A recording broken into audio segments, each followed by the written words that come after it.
अध्याय 10। Halloween.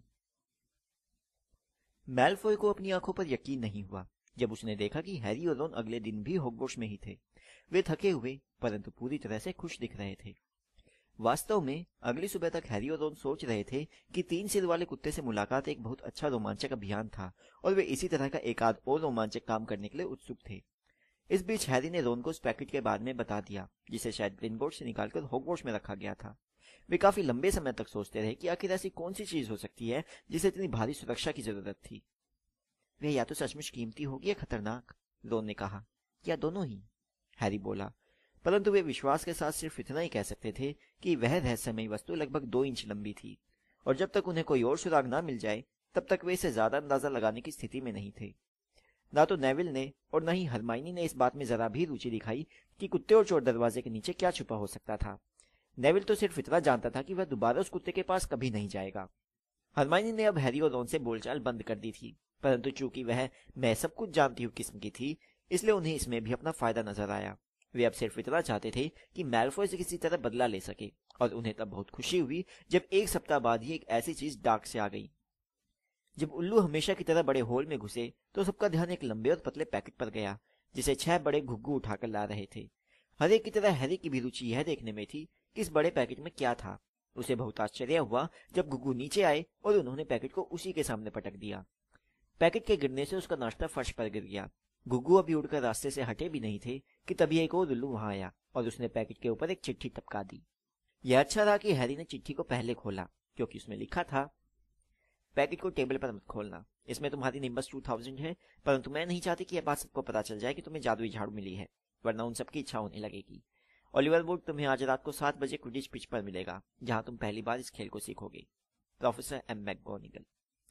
Harry ने जब यह चिट्ठी रॉन को पढ़ने को दी तो उसकी खुशी छुपाए नहीं छुप रही थी। निम्बस 2000, रॉन ने ईर्ष्या से कहा। मैंने तो आज तक इसे छुआ भी नहीं है।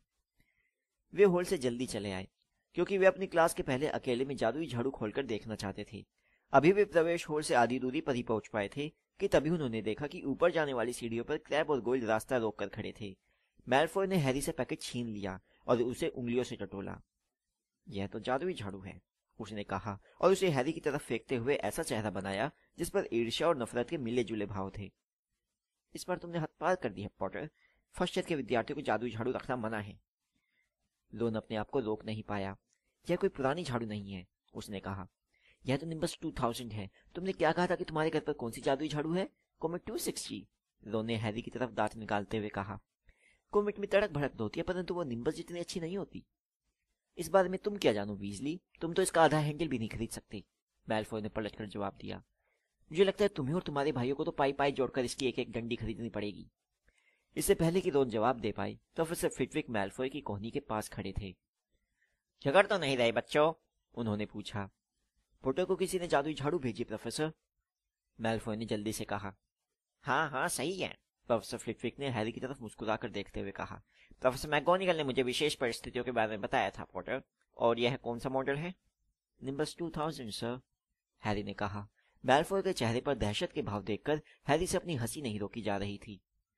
और सच कहा जाए तो मुझे मैलफॉय को धन्यवाद देना चाहिए, क्योंकि उसी की वजह से मुझे मिली है, उसने आगे कहा। हैरी और रॉन ऊपर की मंजिल की तरफ चल पड़े। मैलफॉय के गुस्से और उलझन को देखकर वे अपनी हंसी दबाने की कोशिश कर रहे थे। जब वे संगमरमर की सीढ़ियों के ऊपर पहुंचे तो हैरी ने हंसते हुए कहा, और क्या, ये सच ही तो है। अगर उसने नेविल का भूलना जाना नहीं चुराया होता तो मैं टीम में नहीं होता। तो तुम्हें लगता है ये नियम तोड़ने का इनाम है? उनके ठीक पीछे से गुस्से भरी आवाज आई। हरमानी सीढ़ियों पर पैर पटकते हुए ऊपर आ रही थी और हैरी के हाथ में रखे पैकेट को चिढ़कर देख रही थी। मैं तो समझ रहा था कि आप हमसे बात नहीं कर रही थी, हैरी ने कहा। हाँ, अब ऐसा करना बंद मत कीजिए, रॉन ने कहा। इससे हमारा बहुत भला हो रहा है। हरमानी हवा में अपनी नाक तानकर पैर पटकती हुई चली गई। उस दिन हैरी का मन क्लास में नहीं लग रहा था। उसका मन तो अपने कमरे में ही भटक रहा था, जहां उसकी नई जादुई झाड़ू बिस्तर के नीचे पड़ी हुई थी। या फिर उसका मन क्विडिच की पिच की तरफ भटक रहा था, जहां वह उस रात क्विडिच सीखने जाने वाला था। उसने शाम को फटाफट अपना डिनर खाया और उसे यह भी नहीं पता था कि वह क्या खा रहा था। फिर वह रॉन के साथ तेजी से दौड़कर ऊपर की मंजिल पर गया ताकि आखिरकार वह अपनी निम्बस 2000 खोलकर देख सके। जब जादुई झाड़ू हैरी के बिस्तर पर खुलकर बाहर आई तो रॉन के मुंह से आह निकल गई। वाह! हैरी जादुई झाड़ुओं के बारे में नहीं जानता था, परंतु उसे भी यह बेहतरीन लगी। पतली और चिकनी जादुई झाड़ू पर महोगनी का हैंडल लगा था। साफ और सीधी टहनियों की लंबी पूंछ थी और ऊपर की तरफ सुनहरे शब्दों में लिखा था, निम्बस 2000। जब 7 बजे का समय पास आया तो हैरी महल से निकला और धुंधलके में क्विडिच पिच की तरफ चल दिया। वह इससे पहले कभी स्टेडियम में नहीं आया था। पिच के चारों तरफ सैकड़ों सीटें स्टैंड्स में उठी हुई थी ताकि दर्शक इतनी ऊंचाई पर रहे जहां से वे देख सके कि क्या हो रहा था। पिच के दोनों सिरों पर 3 सुनहरे खंबे थे जिनके कोने में रिंग लगे थे। उन्हें देखकर हैरी को प्लास्टिक की वे छोटी छड़ियां याद आ गई जिनसे बच्चे बुलबुलें निकालते थे। फर्क सिर्फ इतना था कि यह खंबे 50 फुट ऊंचे थे। हैरी उड़ने के लिए इतना उतावला था कि उसे वुड का इंतजार नहीं करते बना। वह अपनी जादुई झाड़ू पर चढ़ा और जमीन पर पैर मारे। क्या एहसास था। वह गोल पोस्ट के अंदर और बाहर उड़ता रहा और फिर पिच पर इधर से उधर तेजी से चक्कर लगाता रहा। निम्बस 2000 उसके हल्के से इशारे पर मुड़ जाती थी। अरे पॉटर, नीचे उतरो। ओलिवर वुड आ चुका था। उसकी बाह में लकड़ी का एक बड़ा बक्सा दबा था। हैरी उसके पास जमीन पर उतर गया। बहुत बढ़िया, वुड ने कहा और उसकी आंखें चमक रही थी। मैं समझ सकता हूँ मैकगोनिगल का क्या मतलब था। तुम्हें सचमुच पैदाइशी प्रतिभा है पॉटर। मैं आज शाम तुम्हें सिर्फ नियम सिखाऊंगा। इसके बाद तुम्हें सप्ताह में 3 दिन टीम के साथ प्रैक्टिस करनी होगी। उसने बक्सा खोला। अंदर 4 अलग अलग आकार की गेंदें थी। देखो, वुड ने कहा, क्विडिच को समझना बहुत आसान है, हालांकि इसे खेलना उतना आसान नहीं है। हर टीम में 7 खिलाड़ी होते हैं। इनमें से 3 को धावक कहा जाता है। 3 धावक, हैरी ने दोहराया जब वुड ने फुटबॉल के आकार की एक चमकीली लाल गेंद बाहर निकाली। वुड ने कहा, इस गेंद को तूफान कहते हैं। धावक तूफान को एक दूसरे को देते और कोशिश करते कि इसे रिंग में डालकर गोल कर दे। तूफान के रिंग में जाने पर हर बार 10 पॉइंट मिलते हैं। समझ गए? धावक तूफान को फेंकते और स्कोर करने के लिए इसे रिंग में डालते हैं, हैरी ने दोहराया। तो यह एक तरह से बास्केटबॉल है जो जादुई झाड़ू पर सवार होकर 6 रिंगों के साथ खेला जाता है ना? बास्केटबॉल क्या होता है? वुड ने उत्सुकता से पूछा। कुछ नहीं, हैरी ने जल्दी से कहा। अब दोनों टीमों में एक और खिलाड़ी होता है जिसे रक्षक कहते हैं। मैं गुरुद्वार का रक्षक हूँ। मैं अपने रिंग के चारों तरफ उड़ता हूँ और दूसरी टीम को स्कोर करने से रोकता हूँ। 3 धावक, 1 रक्षक, हैरी ने कहा, जो सब कुछ याद रखने के इरादे से आया था। और वे तूफान के साथ खेलते हैं। ठीक है, मैं इतना समझ गया। तो बाकी गेंदें किस लिए है? उसने बक्से में रखी बाकी 3 गेंदों की तरफ इशारा किया। अभी बताता हूँ, वुड ने कहा। इसे पकड़ो। उसने हैरी को एक छोटा सा डंडा दिया जो कुछ कुछ बेसबॉल के बल्ले की तरह था। अब मैं तुम्हें बताऊंगा कि पहलवान क्या करते हैं, वुड ने कहा। इन दोनों गेंदों को पहलवान कहते हैं। उसने हैरी को एक जैसी 2 गेंदें दिखाई जो पूरी तरह काली थी और लाल तूफान से थोड़ी छोटी थी। हैरी ने देखा कि वे उन रस्सियों से बाहर आने के लिए छटपटा रही थी जिनकी वजह से वे बक्से के अंदर बंद थी। पीछे हट जाओ, वुड ने हैरी को चेतावनी दी। वह झुका और उसने एक पहलवान की रस्सी खोल दी। काली गेंद तत्काल हवा में ऊपर उड़ी और सीधे हैरी के चेहरे की तरफ नीचे झपटी। अपनी नाक टूटने के खतरे से बचने के लिए हैरी ने उसे बल्ले से मारा और गेंद एक बार फिर हवा में सनसनाती चली गई। वह उनके सिर के ऊपर चारों तरफ चक्री की तरह कुछ देर घूमी और फिर वुड की तरफ झपटी, जो बचता हुआ उसके ऊपर कूदा और उसे जमीन पर गिराकर पकड़ लिया। देखा, वुड हाफ रहा था। जूझ रहे पहलवान को उसने वापस बक्से में बंद किया और सुरक्षित तरीके से बांध दिया। पहलवान चारों तरफ रॉकेट की तरह घूमते और खिलाड़ियों को उनकी झाड़ू से गिराने की कोशिश करते हैं। इसलिए हर टीम में 2 मारक होते हैं। वीजली बंधु हमारे मारक हैं। यह उनका काम है कि वे पहलवानों से टीम को बचाएं और उन पर प्रहार करके उन्हें दूसरी टीम की तरफ भेजें। तो मुझे लगता है तुम सब समझ गए होगे। 3 धावक तूफान से स्कोर करने की कोशिश करते हैं। 1 रक्षक गोल की रक्षा करता है। 2 मारक पहलवानों को अपनी टीम से दूर रखते हैं, हैरी ने दोहराया। बहुत अच्छे, वुड ने कहा। वैसे क्या पहलवानों ने कभी किसी को जान से मारा है? हैरी ने पूछा और वह कोशिश कर रहा था कि वुड को इस सवाल में उसके डर की छाया न दिखाई दे। हॉगवॉट्स में तो ऐसा कभी नहीं हुआ।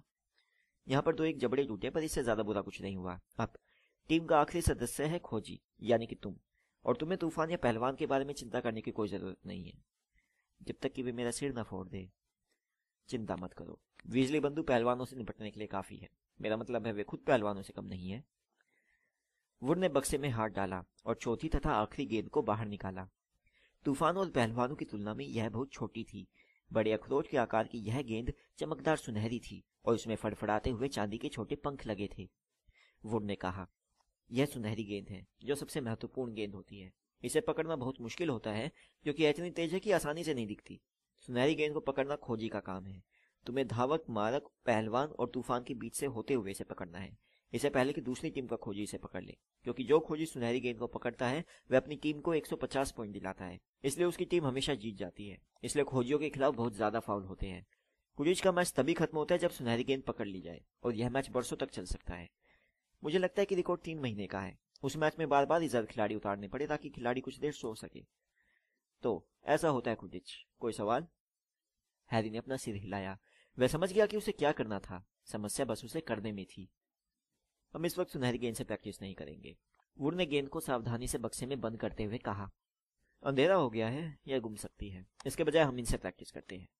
उसने अपनी जेब से गोल्फ की साधारण गेंदों का बैग निकाला और कुछ मिनट बाद वह और हैरी हवा में उड़ रहे थे। वुड जितनी तेजी से गोल्फ बॉल फेंक सकता था हर दिशा में फेंक रहा था ताकि हैरी उसे पकड़ सके।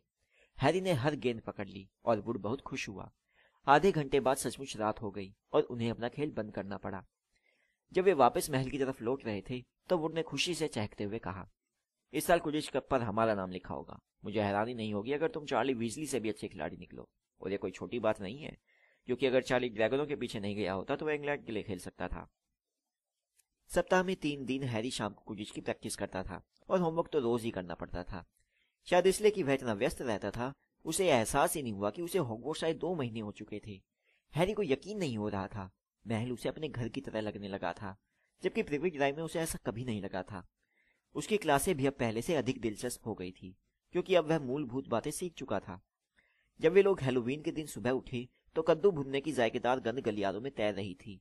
इससे भी अच्छी बात यह थी कि प्रोफेसर फ्लिटविक ने सम्मोहन की क्लास में यह कहा कि उनके विचार से अब वे चीजों को उड़ा सकते थे। ऐसा करने के लिए वे तब से बेताब थे जब फ्लिटविक ने उनके सामने नेविल के मेंढक को पूरी क्लास में उड़ाकर दिखाया था। प्रोफेसर फ्लिटविक ने प्रैक्टिस करने के लिए क्लास में उनकी जोड़ियां बना दी। हैरी का पार्टनर सीमस फिनिगन था, जो राहत की बात थी क्योंकि नेविल उसका ध्यान खींचने की कोशिश कर रहा था। बहरहाल रोन को हरमाइनी ग्रेंजर के साथ काम करना पड़ा। यह बताना मुश्किल था कि इस वजह से रोन ज्यादा गुस्सा था या हरमाइनी। जिस दिन हैरी की जादुई झाड़ू आई थी उस दिन के बाद से हरमाइनी ने उन दोनों से बात नहीं की थी। आप लोग जिस तरह कलाई घुमाने का अभ्यास कर रहे हैं उसे मत भूलना, प्रोफेसर फ्लिटविक ने चिंचियाती आवाज में कहा। हमेशा की तरह वे आज भी अपनी किताबों के ढेर पर बैठे हुए थे। घुमाना और झटकना, याद रहेगा ना? घुमाना और झटकना, और जादुई शब्दों को सही तरह से बोलना भी महत्वपूर्ण है।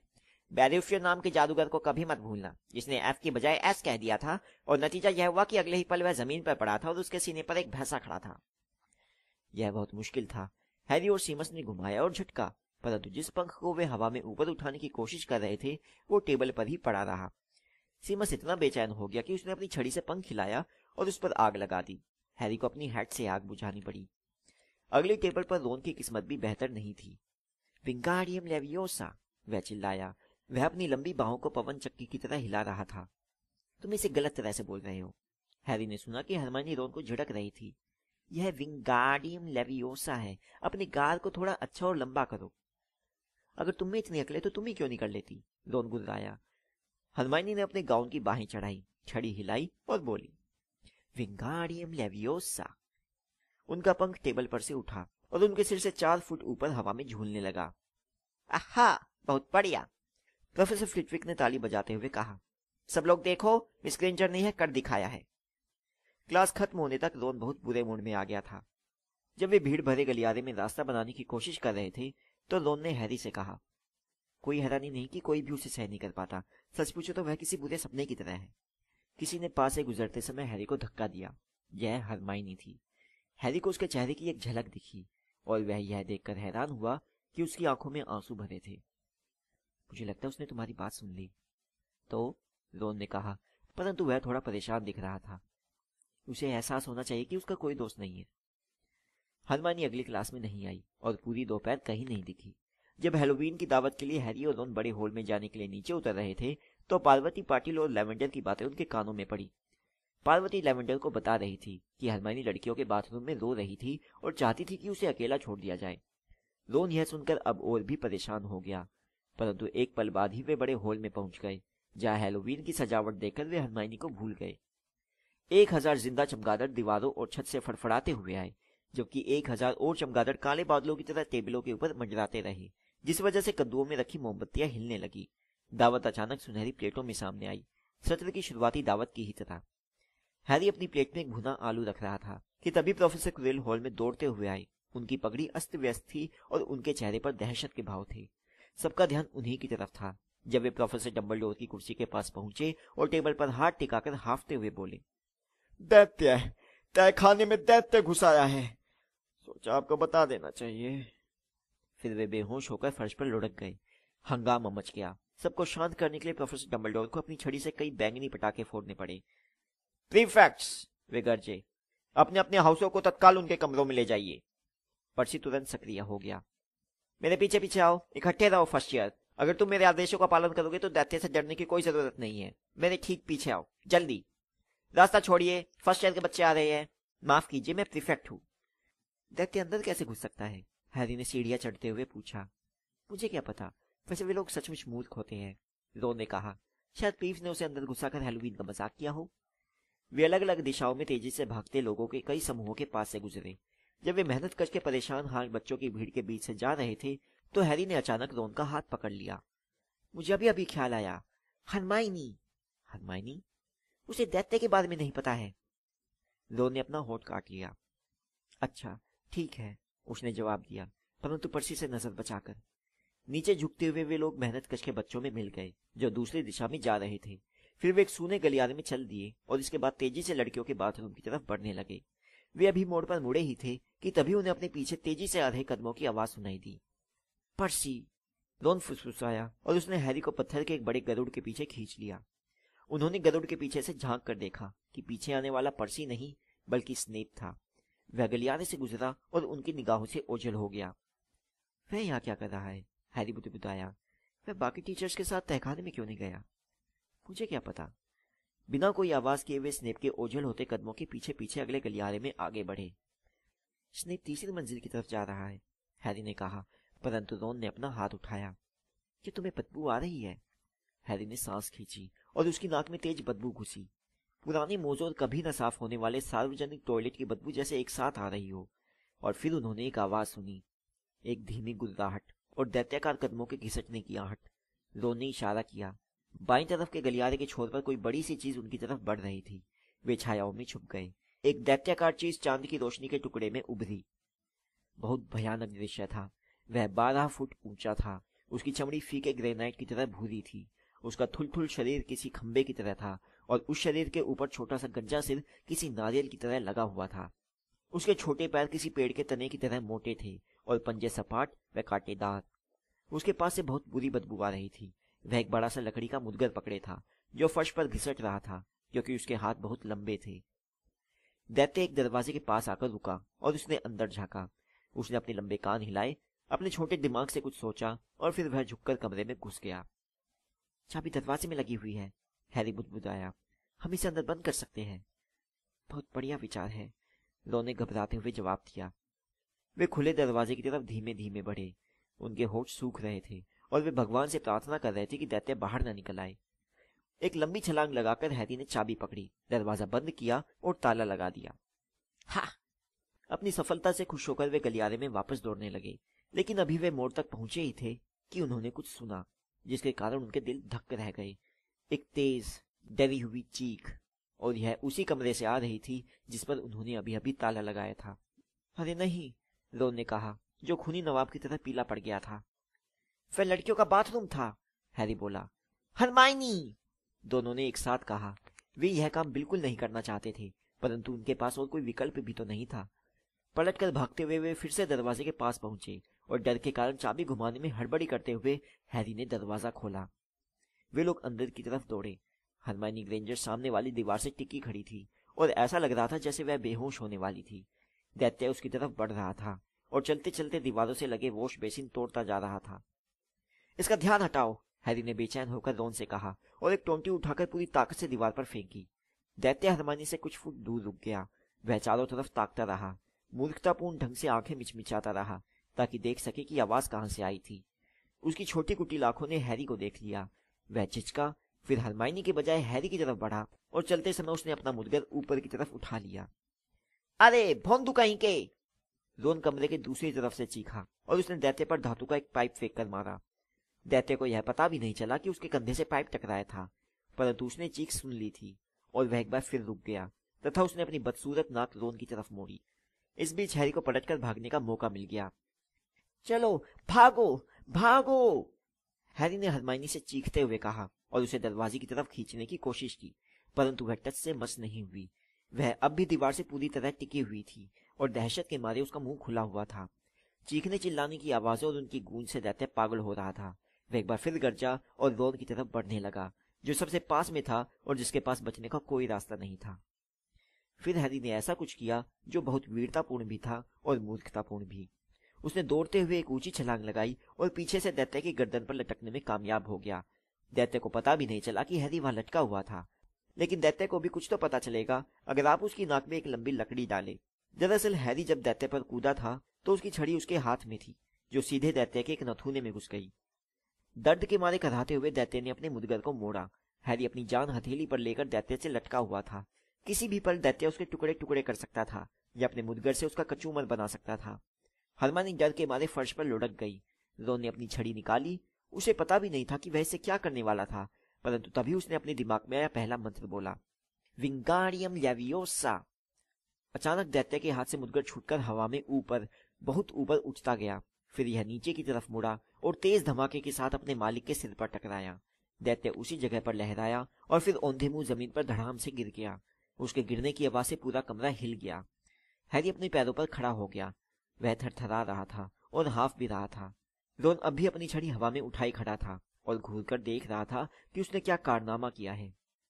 हरमानी सबसे पहले बोली, क्या ये मर गया है? मुझे नहीं लगता, हैरी ने कहा। लगता है सिर्फ बेहोश हुआ है।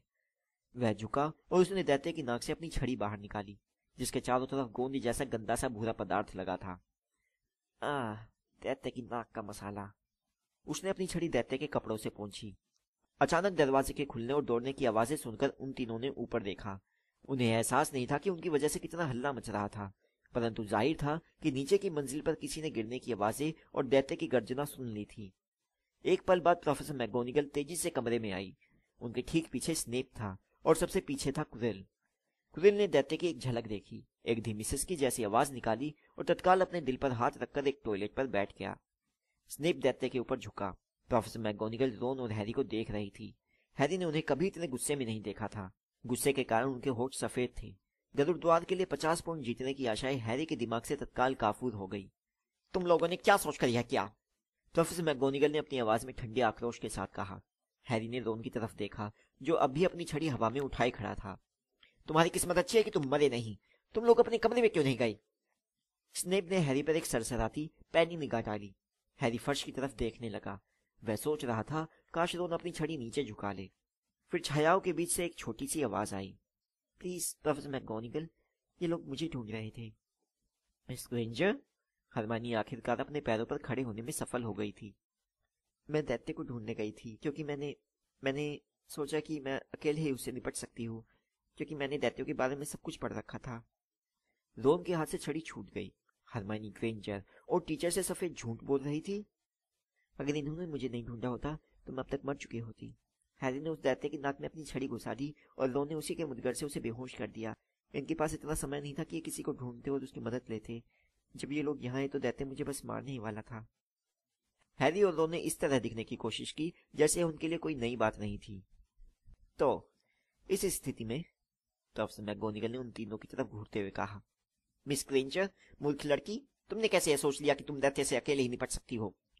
हरमानी ने अपना सिर झुका लिया। हैरी के पास शब्द नहीं थे। हरमानी नियमों के खिलाफ कभी कुछ नहीं करती थी और यहाँ वही उन्हें मुसीबत से निकालने के लिए यह नाटक कर रही थी। यह तो वैसी ही बात हो गई जैसे स्नेप अचानक उन्हें मिठाई बांटने लगे। मिस ग्रेंजर, इसलिए गरुड़द्वार के 5 पॉइंट काटे जाएंगे, प्रोफेसर मैगोनिगल ने कहा। मैं तुमसे बहुत निराश हूँ। अगर तुम्हें चोट ना आई हो तो बेहतर होगा कि तुम सीधे गरुड़द्वार टावर में चली जाओ। विद्यार्थी अपने अपने हाउस में दावत के पकवान खा रहे हैं।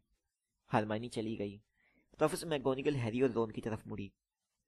तो मैं भी यही कहूंगी कि तुम लोगों की किस्मत अच्छी थी, परंतु फर्स्ट ईयर के ऐसे बहुत कम विद्यार्थी होंगे जो किसी बड़े दैत्य का मुकाबला कर सकते हो। तुम दोनों ने गरुड़द्वार के लिए 5-5 पॉइंट जीते हैं। प्रोफेसर डंबलडोर को इसकी जानकारी दे दी जाएगी। अब तुम जा सकते हो।